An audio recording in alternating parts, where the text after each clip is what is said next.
Hi friends, तो इस lecture में हम लोग हमारा 7th न्यूमेरिकल ले रहे हैं, ठीक है। और इससे पहले हम लोगों ने ऑलरेडी 6 न्यूमेरिकल ले लिया है, बहुत अच्छे न्यूमेरिकल लिए हैं, ठीक है। तो अभी तक अगर आप लोगों ने उन 6 न्यूमेरिकल को नहीं देखा और आप लोग अभी डायरेक्ट 7th न्यूमेरिकल पे आ गए हो, तो मेरा एडवाइस होगा कि वो 6 न्यूमेरिकल को भी कर लो, क्योंकि होमोजीनियस जो हमारा लीनियर पीडी है, इसमें मैं वीडियोस के अंदर जितने न्यूमेरिकल कराऊंगा वो इनफ है कि आप लोग सारे न्यूमेरिकल करके आ जाओ। मतलब आप लोगों को बाहर किसी बुक से या कहीं से कोई क्वेश्चन करने की जरूरत नहीं है। अगर आप लोगों ने ढंग से एक एक चीज़ इंप्लीमेंट करके समझ लिया अगर होमोजीनियस में, तो ये टॉपिक के लिए आपको अपना ज़्यादा टाइम वेस्ट नहीं करना है, सारी चीज़ें वीडियो में ही कवर है, ठीक है। तो अभी हम स्टार्ट करते हैं हमारा 7th न्यूमेरिकल, ठीक है। तो हमारा जो कि 7th न्यूमेरिकल है, इसको हम लोग स्टार्ट करेंगे, ठीक है।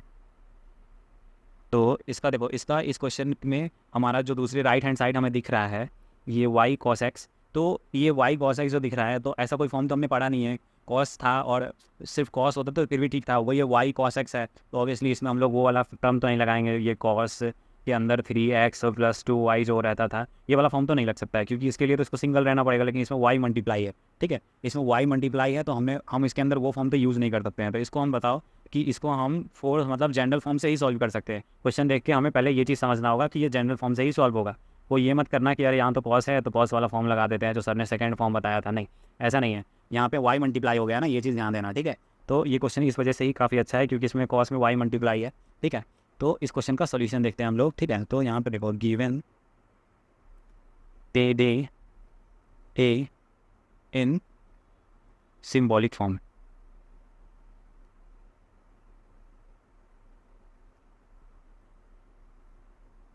सिम्बॉलिक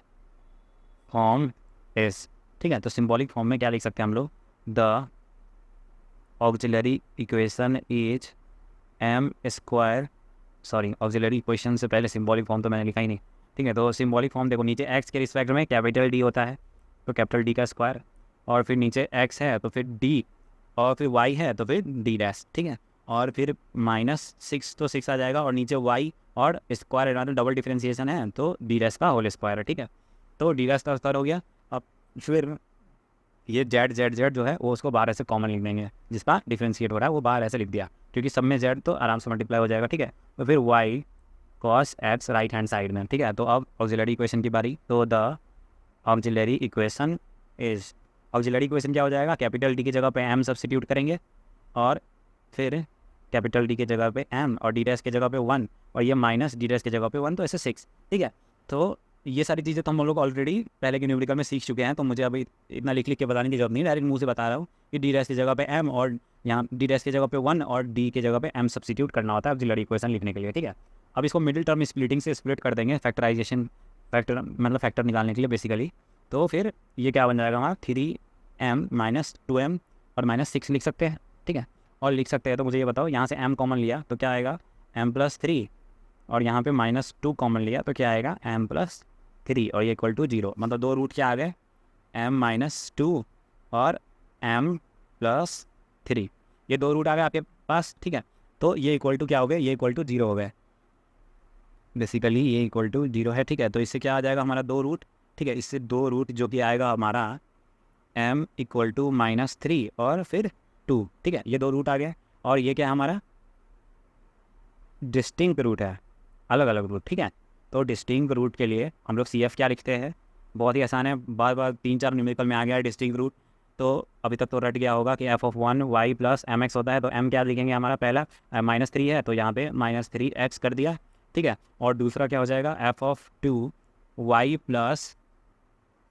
हमारा m की जगह पे 2 डाल दिया, और ये हमारा CF आ गया, ठीक है। अब बात करते हैं PI के बारे में, ठीक है। तो PI क्या होता है, PI इक्वल टू 1/, नीचे क्या होता है हमारा f(d, d डैश होता है, तो मतलब जो d वाला क्वेश्चन फंक्शन है, मतलब d वाला जो फंक्शन है ना, इसी को नोट करेंगे हम लोग, ठीक है। तो d² plus capital D dash -6 d dash का होल स्क्वायर, ठीक है। और ये क्या हो जाएगा हमारा y cos x, ठीक है। मतलब x और y का फंक्शन को इधर मल्टीप्लाई करते हैं, ठीक है। और अब इसको अगर हमको फैक्टर के फॉर्म में लिखना हो, तो यहाँ देखो, ये हमको यहाँ पे फैक्टर हम लोगों ने निकाला था, तो d की जगह पे कैपिटल D सब्सिट्यूट करेंगे, और -2 × 1 है, यहाँ पे 2 × 1 बोल सकते हैं, तो 1 को क्या लिख देंगे, d डैश, ठीक है। तो ये दो फैक्टर आ गया, ठीक है, जिसको मल्टीप्लाई करने के बाद हमारा एग्जैक्टली ये वाला फॉर्म ही आएगा, ठीक है। तो देखो उसको किस तरह से लिखते हैं, तो d माइनस, वैसे ऐसे क्वेश्चन हम लोगों ने देख रखे हैं, मतलब ऐसे क्वेश्चन किए हैं ऑलरेडी, कि इस तरह से हम लोग स्प्लिट कर रहे हैं, 2-3 क्वेश्चन कर लिए, तो अभी उतनी दिक्कत तो नहीं होनी चाहिए। तो डी डैश, तो इसमें ज़्यादा टाइम वेस्ट ना करते हुए ऊपर में वन लिख दिया, ये दोनों मल्टीप्लाई होगी, यही चीज़ आएगी, और ये वाई कॉस एक्स तो यहाँ पे रहेगा इस साइड में, ठीक है। और अगर जनरल फॉर्म है तो आप लोगों को पता है कि अब मैं क्या करने वाला हूँ, ठीक है। ये वाई को हम लोग जो वैल्यू पुट करते थे वो वाले स्टेप ही लगाने वाला हूँ, और पहले एक टर्म को लूँगा और फिर दूसरे टर्म को लूँगा, ठीक है। तो पहले हम लोग डी प्लस 3 डी डैश वाला टर्म को ले लेते हैं, तो इस टर्म को ऐसे बाहर रखते हैं बी डैश, और एक यहाँ पे ब्रैकेट डाल के यहाँ पे डी प्लस 3 डी डैश लिख के क्या करते हैं, इसको वाई कॉस एक्स, मतलब पहले एक को सॉल्व करेंगे फिर दूसरे इसको लेके, ठीक है। तो इस फॉर्म में इसको लिख दिया, और लिखने के बाद हम लोग का अगला स्टेप क्या होता है, हम लोग का अगला स्टेप इधर साइड में लिख रहा हूँ, डी माइनस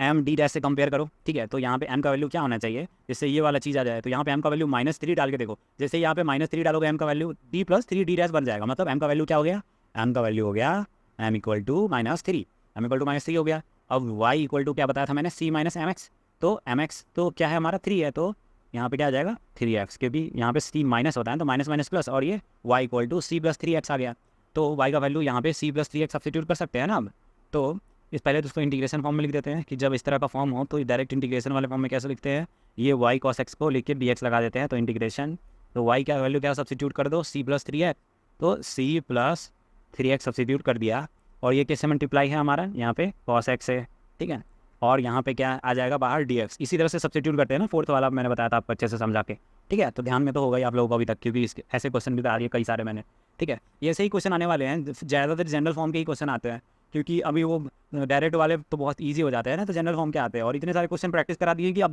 जो जनरल फॉर्म है जो वो लोग सोचते हैं कि हार्ड है एग्जाम में दे देते हैं, अभी आप लोगों के लिए भी बहुत आसान हो गया, क्योंकि बहुत सारे क्वेश्चन को प्रैक्टिस कर लिया हम लोगों ने, ठीक है। तो अब क्या है, अब इसको हम लोग इंटीग्रेट करेंगे, ठीक है। तो इंटीग्रेट करेंगे तो बताओ इंटीग्रेशन कैसे होगा इसका, ठीक है। तो यहाँ पे पहले तो मैं फर्स्ट टर्म को लिख देता हूँ, जो कि हमारा 1/d-2 d डैश, ठीक है, ये चीज़ समझ। तो यहाँ पे जो हमारा इंटीग्रेशन दिख रहा है उसके लिए मैं एक वर्ड लिखूँगा आपके सामने, ILATE, आइलेट, ठीक है। तो इस इंटीग्रेशन में आइलेट रूल लगेगा, ठीक है, जो कि बहुत बेसिक है, हम लोगों ने 12th वगैरह में बहुत ज़्यादा अच्छे से पढ़ा था, ठीक है। और लास्ट के सेमेस्टर्स में भी ये आइलेट इंटीग्रेशन तो हर जगह रहा है, तो अभी आप लोगों को बहुत अच्छी प्रैक्टिस होगी इसकी, ठीक है। और जिसको नहीं ध्यान में है तो कोई दिक्कत नहीं है, एक बार रिवीजन कर ले उसको, ठीक है। पुराने नोट्स हैं तो उससे कर ले, वरना गूगल पर सर्च करके रिवीजन कर ले आइलेट रूल, ठीक है। क्योंकि ये बेसिक इंटीग्रेशन, अब इसको मैं समझा तो नहीं सकता उतना ज़्यादा, क्योंकि अभी उतना हमारे पास टाइम नहीं है, क्योंकि बहुत लंबा बन जाएगा वीडियो, ठीक है। तो ये हमारा देखो अलजेब्रिक फॉर्म है पहला, तो यहाँ पे पहला अलजेब्रिक आ रहा है आइलेट में, तो ये फर्स्ट फॉर्म हो गया, और दूसरा इस मतलब अलजेब्रिक के बाद आ रहा है ट्रिग्नोमेट्री, तो ये हमारा cos x जो हो गया ये सेकेंड फॉर्म हो गया, ठीक है। तो इसको ऐसे लिख दिया, ठीक है। तो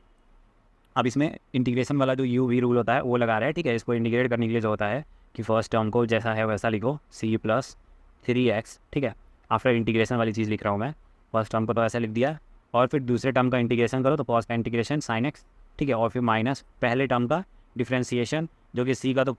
0 हो गया, और 3x का इंटीग्रेशन क्या हो जाएगा, 3x का इंटीग्रेशन हो जाएगा हमारा यहाँ पे x प्लस, सॉरी इंटीग्रेशन नहीं मेरे मुंह से निकल गया, ठीक है। तो यहाँ पे फर्स्ट टर्म का डिफ्रेंसिएशन करते हैं, ठीक है, my mistake, sorry for this. तो इसका हम लोग डिफ्रेंशिएट करते हैं अगला स्टेप में, ठीक है। तो डिफ्रेंशिएशन सी का क्या हो जाएगा, 0 हो जाएगा, और 3x का डिफ्रेंशिएशन 3, तो यहाँ पे 3 लिख दिया, और जो दूसरा टर्म होता है उसका हम लोग फिर से इंटीग्रेशन करते हैं, ठीक है। तो ये जो दूसरा टर्म है sin x, उसकी जगह पे क्या आ जाएगा -cos x, ठीक है। तो इसको हम लोग आइलेट रूल लगा के इंटीग्रेट कर दिया, और यहाँ पर dx आ गया, ठीक है। अब dx आ गया है, तो ये यहाँ पर एक चीज़ समझो कि अब हम लोग इसको ऐसा डायरेक्ट हम लोग क्या लिख सकते हैं, अब यहाँ पे इसको जब हम लोग वो करेंगे क्या बोलते हैं इसको कैलकुलेट, तो हमारा वैल्यू आएगा 2d डैश, और इसको जब -3 को अंडर मल्टीप्लाई यहाँ पे +3 हो जाएगा, और यहाँ पे sin 3x इस तरह से मल्टीप्लाई होगा, तो हमारा फाइनली जो टर्म आएगा वो मैं लिख रहा हूँ, ठीक है। फाइनली जो टर्म आएगा, क्योंकि यहाँ पे हमारा c + 3x है, ठीक है, इसमें भी हम लोग c का वैल्यू भी तो हमें सब्सटीट्यूट करना पड़ेगा ना, इसके बाद ही कुछ कर सकते हैं ना। तो आप लोगों के हिसाब से यहाँ पे c का वैल्यू क्या होना चाहिए, तो यहाँ पे c का वैल्यू देखने के लिए यहाँ भी ऊपर देखते हैं, 3x वाले में जब हमारा -3 था, यहाँ 3x आया था, ठीक है। तो यहाँ पे y = c + 3x है, तो c का वैल्यू क्या हो जाएगा, y - 3x, तो यहाँ पे y - 3x पुट करोगे, तो जब +3x ऑलरेडी है तो -3x कट गया, और यहाँ पे क्या हो जाएगा y × sin x, वही बचेगा ना, तो y × sin x लिख दिया, ठीक है। और फिर यहाँ पे क्या आ गया हमारा +3 cos x, ठीक है। ये चीज़ समझ गए, अब ये चीज़ समझ गया, तो आगे देखते हैं कि ये वाला फॉर्म अब आपको फिर से फोर्थ वाला फॉर्म दिख रहा है, ठीक है। तो फोर्थ वाला फॉर्म दिख रहा है, लेकिन इस बार यहाँ पे हमारा फ्रैक्शन मतलब हमारा फैक्टराइजेशन जो है वो अलग है फैक्टर, ठीक है, तो अलग फैक्टर है, तो इस बार इस फैक्टर का वैल्यू क्या होना चाहिए, m = 2 होना चाहिए, क्योंकि फॉर्म क्या होता है d minus m D dash होता है, तो ये तो बीच में माइनस तो है ही, तो m की जगह पे यहाँ पे 2 सब्सिट्यूट करोगे तो यही सेम बन जाएगा ना, तो m का वैल्यू क्या आएगा, उससे 2 आएगा, और y = क्या हो गया हमारा, y = हो जाएगा c माइनस 2x, ठीक है, क्योंकि m की जगह पे बस 2 सब्सिट्यूट किया, तो y का वैल्यू को पता चल गया, तो y का वैल्यू हम लोग अब सब्सिट्यूट करेंगे, तो अब हम लोग इसको पहले इंटीग्रेशन फॉर्म में लिख लें, तो इंटीग्रेशन क्या आ जाएगा हमारा c, ये वाला फॉर्म पूरा लिखेंगे ना, ये तो गायब हो जाता है इंटीग्रेशन आने के बाद, ठीक है, और ये क्या हो गया हमारा c माइनस 2x, ठीक है, और यहाँ पे हमारा c माइनस 2x आ गया, और फिर sin x, फिर प्लस 3 cos x, ठीक है, ये है यहाँ पे। अब इसको अब हम लोग फर्दर सॉल्व करते हैं, इंटीग्रेट करेंगे हम लोग इसको dx के रिस्पेक्ट में, ठीक है, और यहाँ पे मैं एक कैपिटल ब्रैकेट डाल देता हूँ, ठीक है, अब इस पूरे टर्म को हम लोग dx के रिस्पेक्ट में इंटीग्रेट करेंगे, ठीक है, तो dx के रिस्पेक्ट में इंटीग्रेट करेंगे तो ऊपर जो आइलेट रूल लगाए थे एक्जैक्टली सिमिलरली उसके जैसा इंटीग्रेशन होगा, तो c माइनस 2x तो वैसे ही लिख दिया, और हमारा sin x का इंटीग्रेशन होता है माइनस cos x, ठीक है, अब हमारा फर्स्ट टर्म का डिफ्रेंसिएशन करेंगे हम लोग, तो c का डिफ्रेंसिएशन 0, और फिर हमारा क्या है यहाँ पे -2x, ठीक है, तो -2x का हमारा क्या आ जाएगा, -2x का डिफ्रेंसिएशन आ जाएगा -2, तो यहाँ पे -2 था और डिफ्रेंसिएशन -2, और इसी टर्म को वापस इंटीग्रेशन करते हैं, ठीक है, यही होता है ना आइलेट रूल में, ठीक है, तो ये हो गया हमारा, और फिर जो लास्ट टर्म है हमारा इसका इंटीग्रेशन cos x का इंटीग्रेशन क्या होता है sin x, तो +3 sin x, ये हो गया इंटीग्रेशन। अब ध्यान से देखने वाली बात ये है कि अब हम इसको फर्दर सब्सिट्यूट करेंगे, ठीक है, तो अब y का वैल्यू यहाँ पे हम मतलब c का वैल्यू क्या सब्सिट्यूट करेंगे, तो ऊपर जाकर देखते लेते हैं कि हम लोग c का वैल्यू क्या सब्सिट्यूट करेंगे, इसको कलर कर देता हूँ ताकि ये क्वेश्चन में बिल्कुल मिक्स लग रहा है, ठीक है, इसको कलर कर दिया ताकि अलग दिखे। हाँ, अब देखो y का वैल्यू हम लोग क्या सब्सिट्यूट करें, c माइनस 2x, ठीक है, तो यहाँ पे c माइनस 2x सब्सिट्यूट कर दो y का वैल्यू, ठीक है, तो y का value c minus 2x substitute करने के बाद देखो कि हमारा क्या आएगा, मेन जो कि है हमारा y cos x minus 2 sin x, ठीक है, फिर +3, फिर प्लस क्या जाएगा, फिर +3 sin x, और ये आ गया, ठीक है, अब ये आने के बाद ध्यान से देखो कि यहाँ पे क्या हो गया हमारा 3 sin x है और 2 sin x है, माइनस हो गया क्या, 1 sin x बच जाएगा, तो sin x इन दोनों का एडिशन किया तो ये 2 सब्ट्रैक्ट हो गए, 1 बच गया बस, और फिर यहाँ पे आ गया -y cos x, ठीक है, ये आ गया हमारा cos x, तो ये हमारा क्या आ गया, ये हमारा pi आ गया, ठीक है, अब pi आ गया तो हम लोग कंप्लीट सोल्यूशन लिख सकते हैं, तो द कंप्लीट सॉल्यूशन, ठीक है, तो कंप्लीट सॉल्यूशन इज क्या होगा हमारा z = CF + PI जो कि = f(1) y माइनस 3x फिर प्लस f(2) y + 2x, ठीक है, और phi की जगह पे क्या आ गया हमारा sin x minus y cos x, ठीक है, तो ये हम लोगों ने pi लिख दिया यहाँ पे, ठीक है, तो ये हमारा इसका आंसर हो गया, ठीक है, तो इसके बाद हम लोग एक और क्वेश्चन करेंगे बढ़िया सा, ठीक है, और इसके बाद हम लोग होमोजीनियस का एंड कर रहे होंगे, ठीक है, और नॉन होमोजीनियस का 2 लेक्चर के अंदर हम लोग खत्म करेंगे, और हमारा फिर ये मॉड्यूल फिनिश, ठीक है, उसके बाद हम लोग स्टार्ट करेंगे हमारा एप्लीकेशन ऑफ पीडी, जिसमें हम लोग मेथड ऑफ सेपरेशन वगैरह पढ़ेंगे, हीट वगैरह इक्वेशन जिसमें कॉनिकल फॉर्म वगैरह, ठीक है, तो वो सारी चीज़ें हम लोग पीडी का एप्लीकेशन ऑफ पीडी मतलब मॉड्यूल 2 में करेंगे, ठीक है, तो आज के लिए इतना ही, थैंक यू।